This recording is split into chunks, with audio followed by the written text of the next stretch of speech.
लय भारी तत्वज्ञान सांगायला ना तुम्ही, ऐका होय सर. कष्टाची भाकरी नाही, कष्ट करायला लावणारी माणसं ही धूर्त कोल्याची जात. बस तुम्हाला तुमचं ज्ञान वापरून पैसे कमवा म्हणणारी माणसं तुमची आहेत, पण तुम्हाला मजुरीला लावणारी, तुम्हाला घाम गाळायला लावणारी माणसं ही तुमचा गुलामाप्रमाणे वापर करून घेतात. आणि आपण जन्माला आलो ते गुलाम होण्यासाठी नाही, राज्यकारिता म्हणजे राज्य करणं म्हणजे काय, आपल्याला तसं राज्य नाही करायचंय.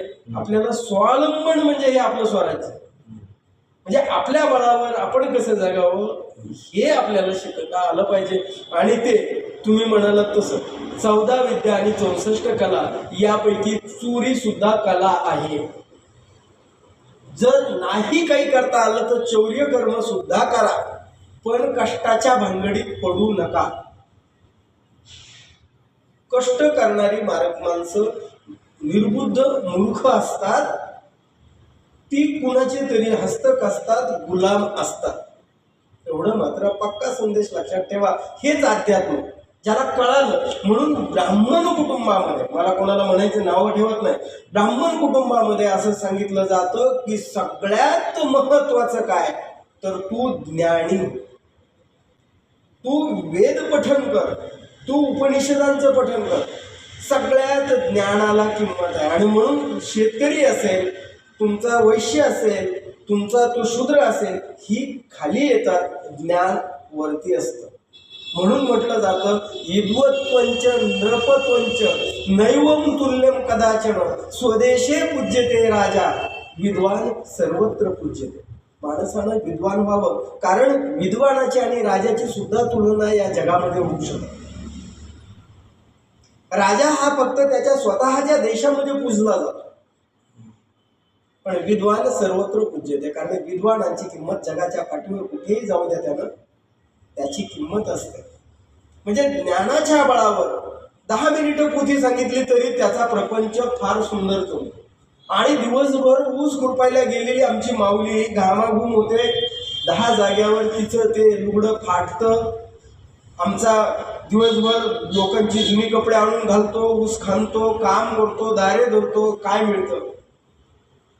काय मिळतं?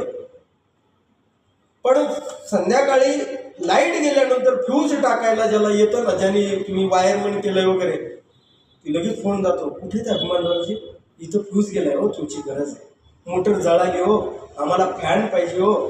म्हणजे तुमचं एक साधं एक चप्पलच्या दुकानापासून तर तुम्ही अगदी मोठ्या कौशल्यापर्यंत, ज्याच्याकडं कौशल्य आहे त्याला या जगामध्ये पैसा दुय्यम गोष्ट ठरते. चपलेची दुकान टाकली तरी तुमच्याकडं राजा चप्पल घेण्यासाठी यावं एवढं कौशल्य संपादित करा.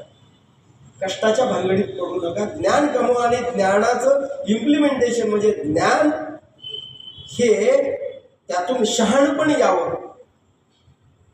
ते शहाणपण ज्ञानामध्ये कधी हरवू देऊ नका. आणि आपला हल्ली तेच झालं. नाही, ज्ञान कुठलं पाहिजे? पैसा कमवणारं ज्ञान पाहिजे एक गोष्ट सांगतो तुम्हाला, या लोककल्याण. जगामध्ये एक लक्षात ठेवा, या जगामधल्या प्रत्येक गोष्ट म्हणजे ज्ञान म्हणजे काय हो? ज्ञान म्हणजे तुम्ही अगोदर हे पहिल्यांदा लक्षात ठेवा, माहितीमध्ये आणि ज्ञानामध्ये फार मोठा फरक असतो. आपल्याला माहिती देणारे प्रचंड लोक भेटतात, पण ज्ञान नसतं. ते माहितीमध्ये आणि ज्ञानामध्ये ते ज्ञान म्हणजे ते क्रिएटिव्हिटी असते. फक्त माहितीच्या आधारे तुम्हाला जणू आता हे बघा, शेंगदाणे, सुरुवातीला शेंगदाण्याचा शोध लागला, त्याच्यापासनं तुम्ही ते फक्त खाऊ लागले. पण शेंगदाण्यापासनं निघणारं तेल हे ज्ञान, ते कसं क्रश करायचं, त्याच्यात इम्प्लिमेंट कसं करायचं ते.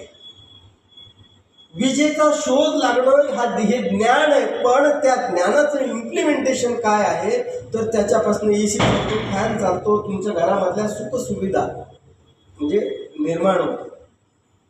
म्हणजे तुमच्याकडं बघा एक गोष्ट आहे, या जगामध्ये कोणतीच गोष्ट टाकवू नये. जिथं फक्त तुम्हाला तिचा वापर करता आला पाहिजे. म्हणजे तुमच्या दारात रद्दी असेल तर रद्दीवर सुद्धा लाखो रुपये कमवणारी माणसं असतात. कारण ती रद्दी तिचा वापर रंगीत फुलं तयार करून बाजारात विकली. ही जर रद्दी 10 रुपयाची रद्दी आहे, बाजारात गेलो तर मी ती 5 रुपये किलोने 8 रुपये किलोने घेईल.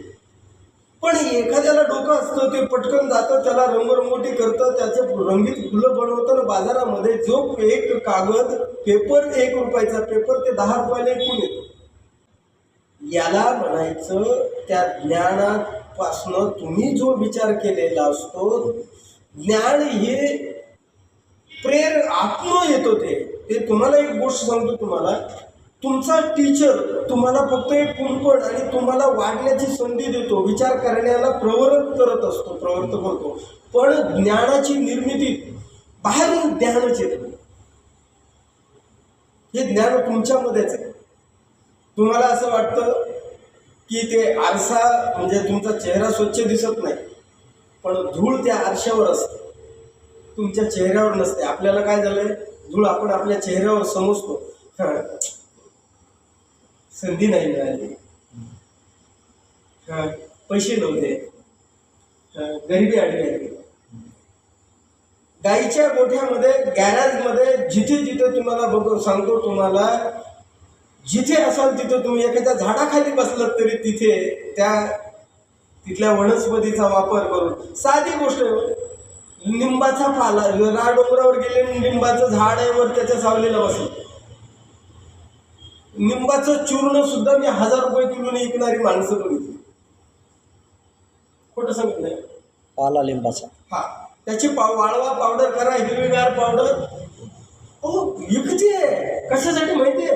प्रत्येक आयुर्वेदातल्या मेडिसिन मध्ये सुद्धा ती वापरली जाते. तुमची कोरफड असू द्या, तुमचे काय रानामध्ये तुम्ही कुठे बसला, जिथे आपला विषय असा चालला होता की माणसाला जगण्यासाठी कष्ट करणं महत्वाचं आहे, ज्ञान संपादन करणं महत्वाचं आहे का कला बंद करा. मी त्या विषयावर कला महत्वाची आहे. शूटिंग बंद करा. नाही ते तर महत्वाचं आहे ना.